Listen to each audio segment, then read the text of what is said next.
They broke Chuck Norris's wife's arm, thinking she was alone.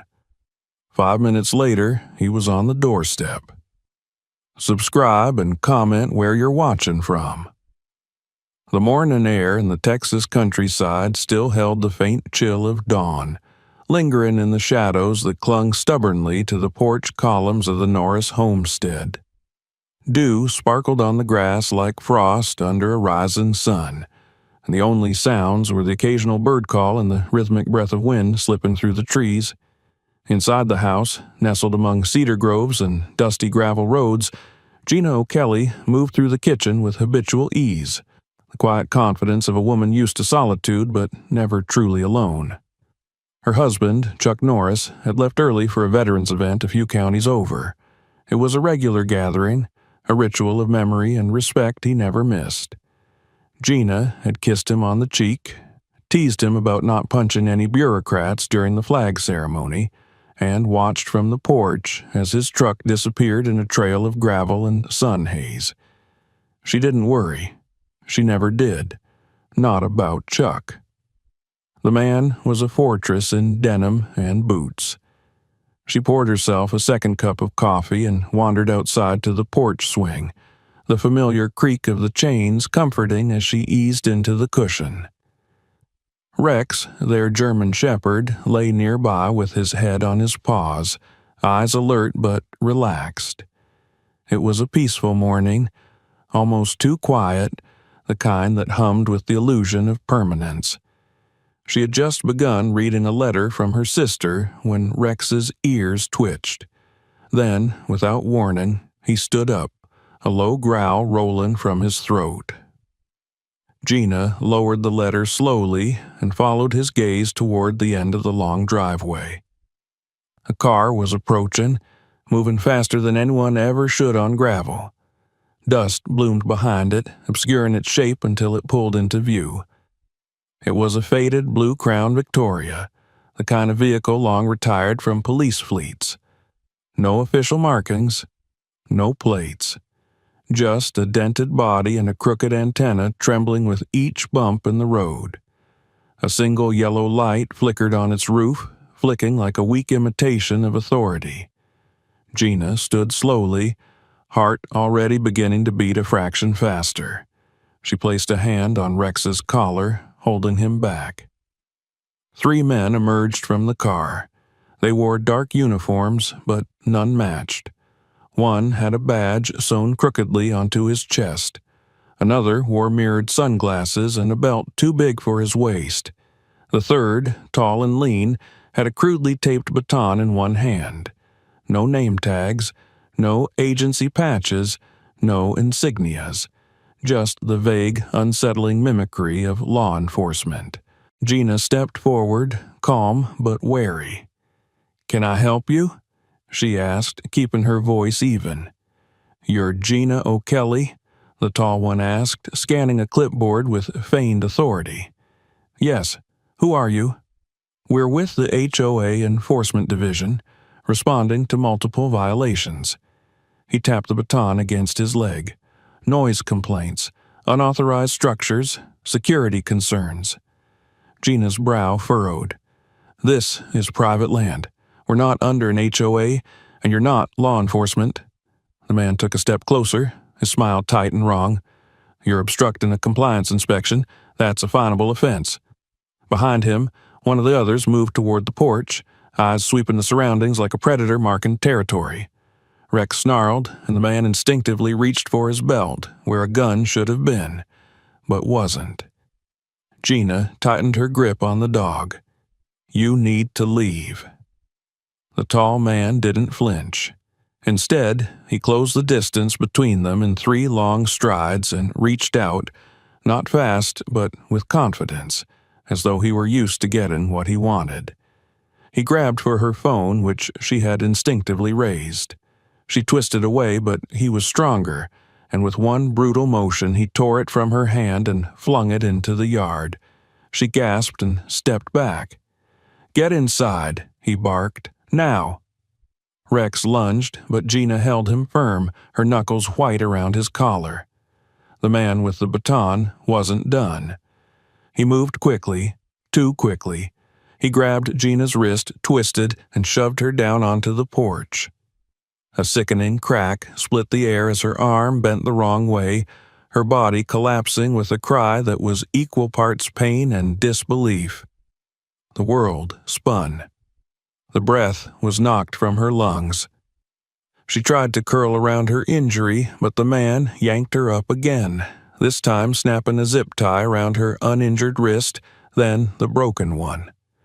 Her scream was muffled into the wooden planks of the porch. One of the others pushed past her and entered the house. Doors slammed open, cabinets banged, drawers hit the floor. The sound of destruction carried through the walls. She couldn't move. The pain radiated up her arm in waves, and her vision blurred. Still, she tried to speak. You can't do this," she managed. "Shut up," the tall man snapped, grabbing her by the shoulder and shoving her into a seated position against the porch railing. "You brought this on yourself."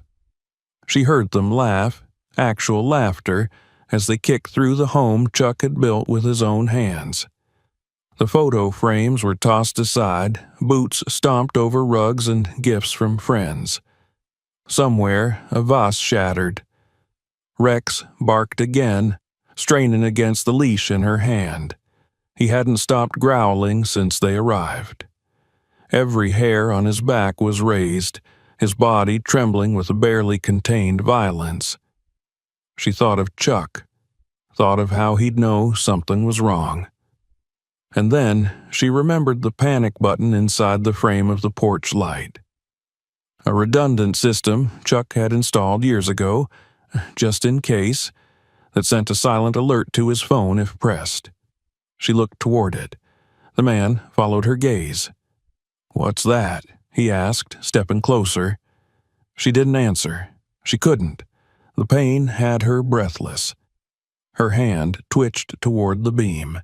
He moved to grab her again, but Rex exploded. With a sound that split the air like thunder, the shepherd lunged, dragging Gina forward with him. She screamed, not from fear, but from agony, as her shoulder twisted with the movement. The man backed off, swearing, and raised the baton. "Put that mutt down," he yelled to one of the others. But in the chaos, she managed it. Her free fingers found the trigger under the wooden edge and pressed. 3 times. Click, click, click. 30 miles away, Chuck's phone vibrated. He didn't hear the ringtone. He felt it. Even before the screen lit up, before the name Gina Home Security Emergency flashed in bold red letters, he was already turning the wheel, already reversing down the dirt road in a cloud of dust and gravel. His fingers clenched around the steering wheel like a vice. He didn't curse, he didn't scream, but inside his chest, something ancient, something terrible, stirred. The men in that house had made a mistake. They hadn't just attacked someone, they had attacked his someone. Back on the porch, Gina fought to stay conscious. The sun bore down hard now, the heat stifling. Her arm throbbed, her wrists bled from the zip ties. Her hair clung to her face with sweat. She felt the house rumble behind her as furniture overturned and doors slammed open and shut. She heard the soft beep of the safe. Someone had found it. They were looking for something. Or pretending to. But it didn't matter. What mattered was that Chuck knew. And when he came home, they would understand what it meant to cross that line. They would understand what real justice felt like. And they would remember, too late, that no one puts their hands on the wife of Chuck Norris. Not, and walks away. The tires screamed against gravel as Chuck Norris's truck fishtailed around the last bend. The dust kicked high behind him in a smoky wall that swallowed the road. His jaw was tight, locked in silence. No thoughts, no panic. Just the steady, humming precision of a man who had crossed into that rare and dangerous state of total control. His eyes were fixed forward, the sun glinting off the windshield, blinding in places, but his hands were steady on the wheel. There was no hesitation. There was only destination. The alert had come through just before sunrise ended. A security trip signal, silent and absolute, broadcast from the house's hidden trigger, one he had hardwired himself after refusing to trust the third-party systems. He had walked Gina through how to use it only once. That was all she'd needed. If that signal had been activated, it wasn't an accident. It wasn't curiosity. It meant one thing. Someone had crossed the line. And now they were about to learn what kind of mistake that was. Inside the cab, the world narrowed. The hum of the engine became background noise to the images forming in Chuck's mind. Images he didn't want, but couldn't stop. Gina's face contorted in pain, her voice cut off by force. Shadows of men moving through his home, their hands on the walls, their boots on the rugs she'd picked out herself from Santa Fe. Everything they touched was a violation. He shifted gears and pushed the accelerator harder.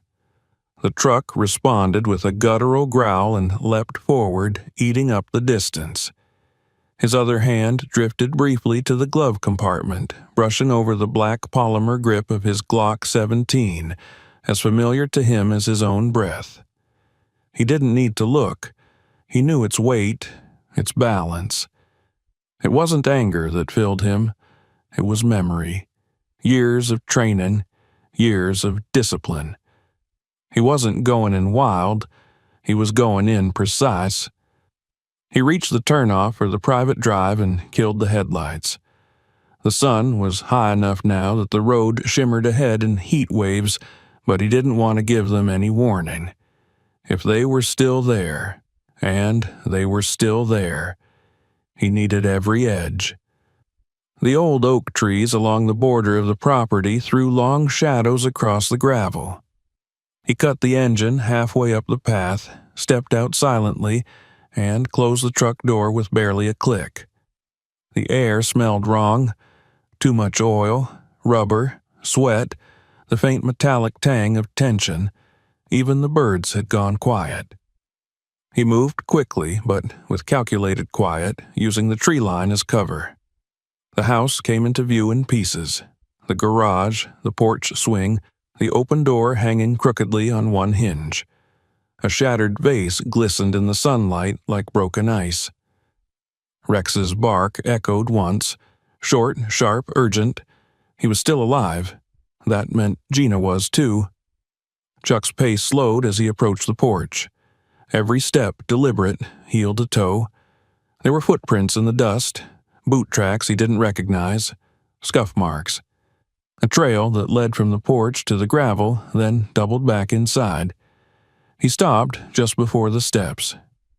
Gina was there, crushed against the porch railing, her arm bent unnaturally, skin pale with pain, sweat tracing down her temple. Her lips were cracked from the heat, her eyes swollen, but she was conscious, and her eyes locked on his with immediate recognition. She didn't cry out, didn't gasp. Her face shifted in one twitch of relief and fury, and her mouth moved without sound. Behind her, the house thudded with movement. He glanced down. Zip ties. Her hands still bound. Her wrist grotesquely swollen and purple. The skin on her face bore the outline of a slap. His vision sharpened into absolute stillness. He was no longer entering a situation. He was the situation. One of the men stepped into the open doorway, chewing a protein bar like he was on break. He didn't even notice Chuck at first. Then he turned, squinted, and froze. The bar dropped from his hand. Chuck didn't speak. His body moved before words could catch up. He launched up the steps, closed the space between them in 2 strides, and slammed the man's wrist into the door frame with bone-cracking force. The baton clattered to the ground. Before the man could shout, Chuck's fist drove into his solar plexus, folding him like a paper bag. He collapsed without a word. The second one, hearing the impact, rushed from the kitchen, raising what looked like a pistol. Fake badge glinting, he aimed and shouted something nonsensical about trespassing. Chuck didn't give him the dignity of a response. He sidestepped the aim, grabbed the man's arm with both hands, and twisted downward, dragging the firearm into the floorboards. A knee to the chest followed, then an elbow to the side of the head. The man slumped against the doorframe, unconscious before he hit the ground. The third man, hearing the commotion, bolted from the back door and made for the car. Rex spotted him first and let out a snarl that echoed like thunder through the trees. The dog lunged past Chuck, leaping from the porch in a blur of muscle and fury, and brought the man down by the thigh. The man screamed, his body flipping sideways as Rex clamped down, holding him there, not tearing, just restraining. Chuck moved to Gina. Her breath was shallow, her face tight with pain, but she whispered, "You came?" He knelt, pulling a knife from his boot and cutting the zip ties carefully. Blood rushed back into her hands, making her wince. He wrapped her wrist in his shirt, tying it tight with the practiced movements of someone who'd done it before under fire. "I got you," he said simply. Rex let out another bark, then whined, alerting Chuck that the man had stopped struggling. Chuck looked at his wife, then back at the house. Everything was broken. Frames shattered, cushions slashed, drawers upended.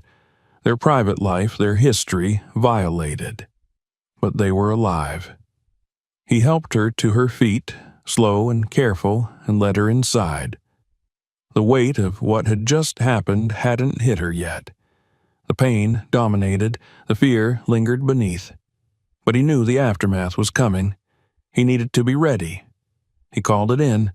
Not to 911. Not yet. He had contacts, old friends, people who would take the call seriously, real officers, honest ones. Then he sat beside her on the couch, holding her uninjured hand as she leaned against him, her breathing uneven but steadying. "You didn't kill them," she whispered after a long time. "No." "Why not?" He stared at the broken glass on the floor, at the dusty sunbeam cutting through it all. "Because if I had," he said, "we'd be fighting a different war." She nodded and squeezed his hand. They didn't speak again for a while. The only sound was Rex breathing heavily on the floor, his body finally relaxing, though his eyes never left the front door. Outside, a car approached. Not the battered Crown Victoria. Not an unmarked truck. Real flashing lights. Backup. Chuck stood slowly, helping Gina lie back. He moved toward the door and watched the patrol car roll to a stop. A uniformed officer stepped out, hand on his belt, surveying the scene. "Sir, we received reports of disturbance. Are you the homeowner?" Chuck's voice was calm, but carried weight. "Yes. I'm also the husband of the woman they just tried to destroy." The officer's eyes narrowed. "Who's they?" Chuck stepped aside and pointed to the porch, where two of the imposters lay groaning, cuffed with their own zip ties. The third, hand bandaged by his own torn sleeve, sat against the wheel of the car, eyes wide and empty. "That's them." The officer didn't ask more. Not yet. He radioed for additional units, but Chuck already knew. This wasn't just a home invasion. This was the start of something bigger. And he wasn't going to rest until it ended. For good. The sirens didn't scream in frantic pitches anymore. They had faded into the background, replaced by the mechanical clatter of radios, the heavy steps of uniformed officers walking across gravel, and the muted murmur of official protocol. Blue and red lights flickered across the wooden exterior of the Norris home, reflecting against broken glass, the splintered porch railing, and the discarded imitation weapons still lying in the dirt. Chuck stood at the edge of the porch, arms crossed, watching as the first responding officer radioed for EMS and backup, his expression shifting between disbelief and barely contained outrage. Inside the house, Gina lay on the couch, her arm supported by rolled towels and bound with a makeshift brace that Chuck had secured minutes earlier. Her skin was clammy, her breathing shallow but even. Despite the swelling and clear pain etched into her features, her eyes remained sharp and alert. She was watching the front door, not from fear, but resolve. Rex lay at her feet, head resting between his paws, growling low every time one of the imposters stirred. 2 of the 3 fake officers were now under guard outside, their wrists bound with proper restraints, their faces bloodied from the fight they hadn't expected to lose. The 3rd sat against the patrol car, mumbling incoherently about HOA protocol, spitting fragments of jargon he barely understood. It was pitiful to watch. The illusion of power had shattered in minutes. Chuck had barely moved since the officers arrived. His hands remained loose at his sides, but every muscle in his body was coiled. The responding sergeant, a tall man in his 50s with a gray mustache and wary eyes, stepped forward. He held a notepad, but his posture was more about respect than interrogation.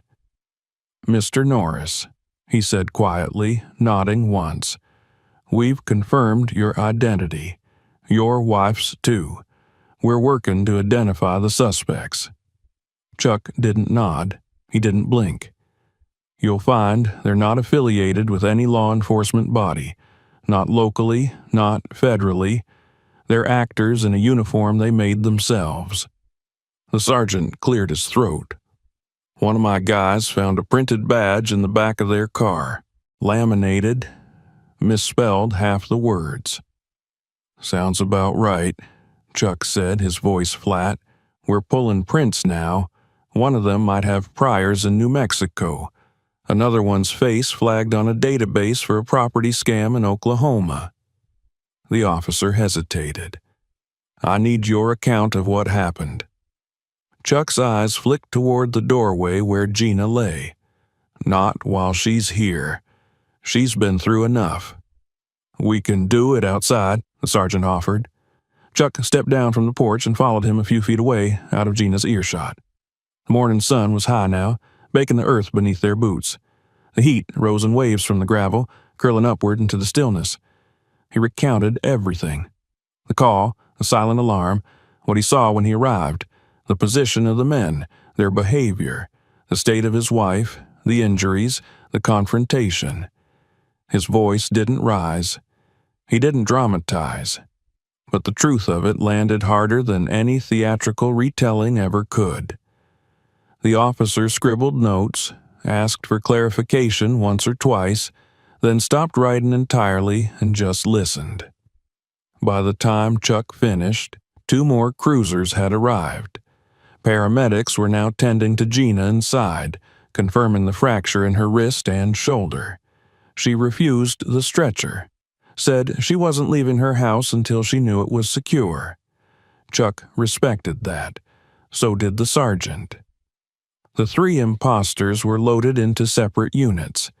Each was cuffed, Mirandized, and read their charges aloud: assault, impersonating an officer, criminal trespassing, battery, and, for the one who twisted Gina's arm until it broke, aggravated assault with intent to cause bodily harm. They didn't protest. Not anymore. The bravado had drained from their faces like blood from an open wound. As the last of them was shoved into the back of a cruiser, Chuck stepped forward. He didn't speak to the officers. He spoke to the man directly. The tall one, the one who had issued the fake citations, who had barked lies as though they were gospel. "You didn't make a mistake," Chuck said, his voice quiet but cutting. "You made a decision. You thought the uniform gave you power. You thought my wife was alone." The man didn't look at him. His head hung low. She wasn't.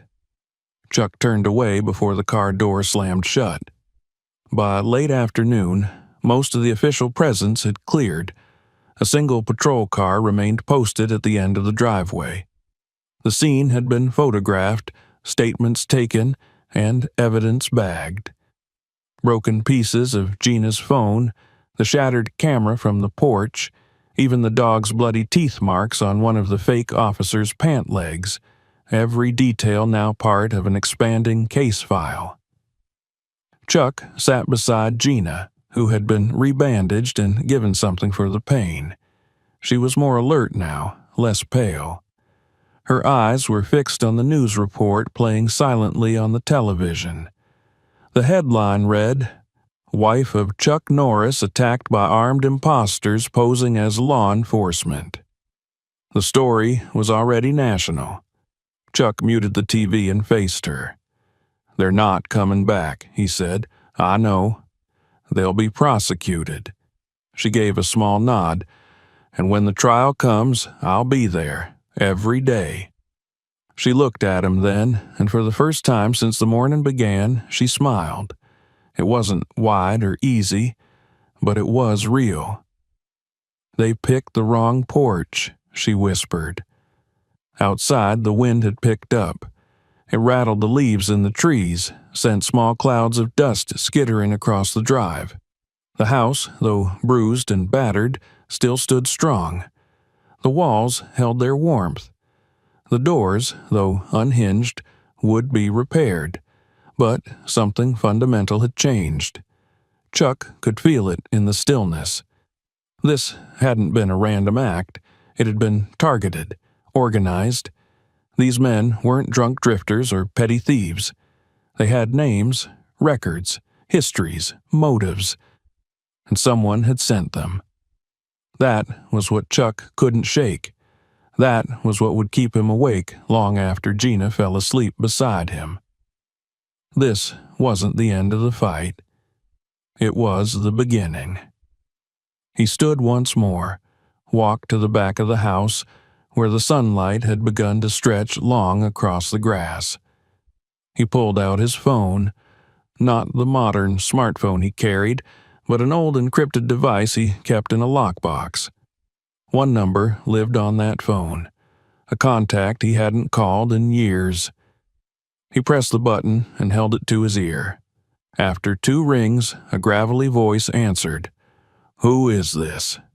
Chuck's voice was low, steady. "It's me. I need information.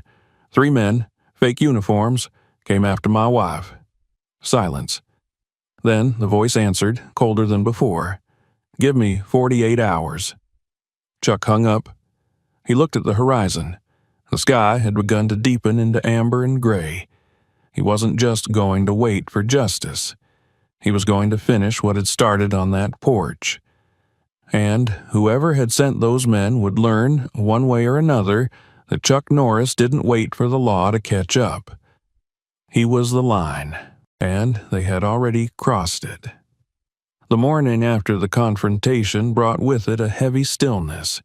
The house smelled of antiseptic and fresh plaster, and the early sunlight filtered through the living room blinds in thin, clean slats that cut across the furniture like measured lines.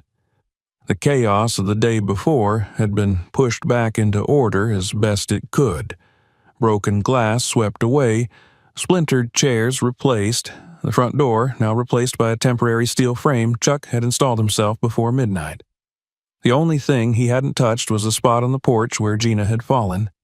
That he had left untouched, raw and silent, like a scar still healing. Some marks weren't meant to be scrubbed clean. They were meant to be remembered. Gina sat on the couch with her arm in a fresh sling, her hair pulled back and her expression unreadable as she watched the muted news broadcast on the screen. Her face was no longer pale, but taut with something firmer than pain. Chuck watched her from the kitchen, a mug of coffee in his hand. She hadn't said much since the night before. The fight had left her body, but not her mind. He understood. He felt the same. The story had gone national. Every major outlet had picked it up by morning. Attack on the Norris family. Chuck Norris confronts armed imposters. Texas couple targeted by fake officers. Headlines bloated with urgency, speculation, and half-formed truths. The footage from the neighbor's porch cam had been leaked, grainy but damning. The moment one of the imposters twisted Gina's arm played on a loop in the corner of every feed, alongside stills of Chuck standing over the restrained suspects, face grim, fists clenched. But the most significant coverage didn't come from television. It came from the courtroom. 2 days after the incident, all 3 assailants were brought before a federal judge in a hearing that was meant to be procedural but rapidly turned into a media spectacle. Chuck and Gina arrived quietly, ushered through the back to avoid the flood of cameras. Gina wore a loose sweater over her sling and sunglasses to shield her from the flashbulbs. Chuck walked beside her, his presence enough to clear a path. The courtroom smelled of wood polish and formality. It was colder than expected. Chuck had always thought justice should feel warm, human. Instead, it felt sterile, mechanical. The judge presiding was a woman with hard eyes and a clipped voice, someone who didn't frown or smirk, only weighed. On the opposite end, the 3 defendants sat in orange jumpsuits, their hands cuffed in front of them, their expressions drained of arrogance. The defense attorney, a wiry man in a cheap suit, did his best to create distance between his clients and the truth. He spoke of confusion, misunderstanding, blurred lines of authority. He tried to paint the 3 men as misguided patriots, citizens attempting to uphold property laws in a community plagued by lax enforcement. He referred to them repeatedly as volunteers, as if wearing fake uniforms, wielding illegal weapons, and breaking a woman's arm could somehow be dismissed as civic enthusiasm.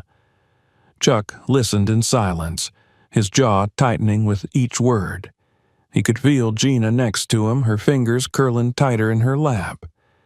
The attorney spoke of community responsibility, of miscommunication, of boundaries and gray areas. But then came the evidence. The prosecution didn't argue. They didn't grandstand. They presented, cleanly, efficiently. They showed the video. They brought in the emergency room doctor who treated Gina. He described the fracture, the muscle tearing, the impact on her pregnancy.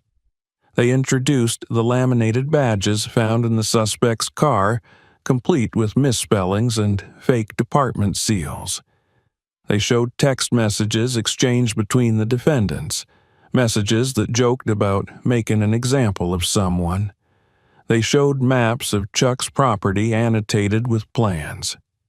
They read out loud a list of previous incidents involving one of the suspects in another county where a disabled veteran had been harassed under the guise of fake HOA compliance. Piece by piece, the story was no longer a narrative. It became fact. Cold, indisputable fact. When the prosecutor finished, there was no applause, no gasps, just the heavy hush of consequence. The judge's voice cut through the stillness. The defendants are found guilty on all charges: aggravated assault, impersonation of law enforcement, trespassing, conspiracy to commit fraud. Sentencing will be determined pending further investigation into associated parties and financial sponsors. Gina exhaled sharply beside Chuck. Not relief, something deeper, something more like release. Chuck didn't move, didn't celebrate. He stared across the courtroom at the 3 men who had invaded his home, and he saw not opponents, not even enemies, but cowards, men who had cloaked themselves in pretend power because they had none of their own. And now, stripped of everything, they had to face the one thing they never expected: the truth. But Chuck wasn't done. That evening, after the courtroom had cleared and the news vans had moved on, he sat on the back porch with his phone in hand. The number from the old secure device was still fresh in his mind. He dialed again. The man who answered was terse. "I've got what you need," the voice said. Chuck listened in silence. "They were hired, not acting alone. There's a developer, name's not public, but he's been buying out land up and down your county, offering residents buyouts. When they don't sell, things happen. Doors get kicked in, laws get enforced. Looks like you were next on the list." Chuck closed his eyes for a moment, then opened them again. "Names," he said. "I'll send you what I have. But be careful. These people have reach. They hide behind laws, LLCs, and shell companies. They use threat the way you use your fists. Precise, targeted." Chuck didn't respond. He didn't have to. He already knew what he was going to do. That night, he sat with Gina and told her everything. She listened, her face expressionless at first, then quietly furious. They talked for hours. Not about revenge, not about violence, but about exposure, proof. He wasn't going to storm anyone's office or take justice into his own hands. That would be too easy, too short-lived. He wanted the system to see itself, and then dismantle itself. Together, they drafted a public statement. It was personal but direct. It spoke of the right to safety, the danger of unchecked authority, the rise of private enforcers with no accountability. It named names, carefully, legally, but pointedly.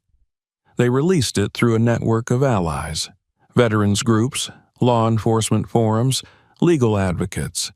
It spread like fire. Within days, state lawmakers announced a proposal for new legislation, the O'Kelly Act, a bill designed to prevent private organizations from employing pseudo-law enforcement tactics without state verification, licensing, and oversight. It required transparency, clear identification, a hotline to report impersonation. It was just a beginning. But it was real. The developer's name surfaced in investigative reports soon after. More stories emerged. A family in West Texas who'd been driven out by threats. A widow in Oklahoma whose property had been reclaimed by men in matching vests. A dozen small stories forming one massive picture. Chuck watched it unfold, not with satisfaction, but with quiet purpose. Justice didn't always wear a badge or carry a gavel. Sometimes it came slowly, wrapped in documents and hearings and debates. But when it moved with weight. A week after the verdict, Chuck returned to the porch where it all began. The scarred wood still bore faint scratches. Rex lay beside him, head on his paws, eyes alert but calm. Gina stepped out, her arm healing, her presence as solid as ever. She sat beside him, their shoulders touching. "They'll think twice next time," she said softly. "They won't get a next time," he replied. The sun dipped low over the hills, casting everything in gold. Chuck leaned back and looked out over the land he had built, the home he had defended, and the woman he had fought for. He had always believed that strength wasn't in the strike, but in knowing when not to strike. That power wasn't in violence, but in restraint. That justice didn't need vengeance. It needed clarity. And now clarity had arrived. The lie had fallen, and truth stood in its place. Winter came late to Texas that year, not the harsh, unforgiving cold of the northern plains, but a slower, gentler turning of the season. The trees shed their leaves in quiet confession, the grass dulled under a pale sky, and the air took on that crisp edge that reminded you to breathe a little deeper. The Norris house, once marked by sirens and shattered peace, now stood with a new kind of stillness. Not silence born from shock, but the kind that followed resolution. Inside, the fire in the stone hearth crackled softly, casting golden light on the wooden beams and the warm rug beneath the coffee table. Rex dozed near the hearth, his body coiled in comfort, his breathing even. Chuck sat by the window in an old armchair with a leather spine and cracked edges, the kind of chair that remembered decades. In his hand, he held a folded letter, the final draft of the O'Kelly Act signed into law just 2 days ago by the state governor. He didn't smile, not really, but something in his chest eased, a pressure released, like a taut rope finally unknotted. Gina entered the room slowly, her arm out of the sling now, the bruising faded into soft yellow and green. She wore a dark sweater and jeans, her hair pulled back in a loose braid. Her strength had never left her, not during the pain, not through the trial, and not even during the long nights when sleep refused to come and the shadows felt too loud. She sat on the arm of the chair beside Chuck, one hand resting gently on his shoulder. "They passed it," she said softly, though she knew he already knew. He nodded. "I read the whole thing. And they got it right." The O'Kelly Act would forever change how private security firms, homeowners associations, and local pseudo-authorities operated. No more fake uniforms, no more unsanctioned patrols, no more harassment under the guise of enforcement. Real identification, real registration, real accountability. It wasn't sweeping federal reform, not yet, but it was the kind of victory that cracked open larger doors. It was the kind of precedent others could follow. Chuck placed the letter gently on the side table and took Gina's hand. "You did this," she said. "No," he corrected. "We did." The trial had ended 3 weeks prior. The 3 imposters had been sentenced to a combined total of 32 years in prison. The court didn't buy their lawyers' desperate pivot to mental instability or community protection. The evidence had been too strong, their intent too clear. But more than that, the judge, whose voice had been sharp and unwavering throughout, had made a final statement during sentencing that neither Chuck nor Gina would forget. This court recognizes the difference between law and theater, between authority and illusion, and today it draws a hard line. You impersonated the law. You used fear as a weapon. You assaulted the innocent, and you did so with pride. That ends here. It hadn't been about vengeance, not for Chuck, not even after he'd seen Gina on the ground with her arm twisted and her face streaked with silent tears. Not even when he'd held his finger over the trigger and felt every instinct telling him to end it all with one clean shot. He hadn't wanted blood. He had wanted truth. And now, truth had done its job. The news cycle had moved on. Another scandal, another outrage. But in the Norris household, the echoes of that day remained not as scars, but as lessons carved into the very wood of the porch, the doorway, the frame of the bedroom where Gina now slept peacefully through the night. They didn't plan to leave. The house was theirs. The land was theirs. And the line that had been crossed once would never be crossed again. Later that week, they attended a town hall event where Chuck had been invited to speak. It wasn't a press event. There were no cameras, just community members, neighbors, and law enforcement officials. The room was warm with the smell of coffee and old wood. Chuck stood behind the lectern in a flannel shirt and jeans, no fanfare, no entourage. Just a man speaking plainly. He didn't tell the story again. Everyone there already knew it. Instead, he spoke about boundaries, about responsibility, about what happens when people mistake intimidation for protection. He didn't raise his voice. He didn't dramatize. But when he spoke the words, "If someone walks onto your porch in a uniform with no name, no badge, and no soul, you have every right to ask who sent them," The room fell into a silence that hummed with understanding. Afterward, people lined up to shake his hand. Some thanked him, some simply nodded. A few told their own stories, less violent, perhaps, but still bound by the same thread. Ordinary people bullied by those pretending to wear power. When they returned home that night, Gina curled up beside him on the porch swing, a blanket over both of them, Rex at their feet. The stars had come out in full force, clean and cold and ancient. The wind rustled the trees with a whisper that sounded like permission to rest. "You think they'll come back?" she asked, not out of fear, but curiosity. "No," he said. "They've learned." "But what if someone else tries?" Chuck looked out into the darkness, his gaze steady. "Then I'll be here," he said, "and so will the law, the real one this time." She nodded, resting her head on his shoulder. It wasn't the end of danger, that much he knew. The world didn't run out of predators, but it was the end of pretending, the end of shadows and borrowed uniforms walking freely through other people's lives. And that was enough for now. A week later, they received a letter in the mail. Not from the government, not from any agency. It was handwritten on simple paper. The return address was from a small town in Arizona. "Dear Mr. and Mrs. Norris, I watched what happened to you and your wife, and I want you to know that because of your story, our town council is passing its own ordinance.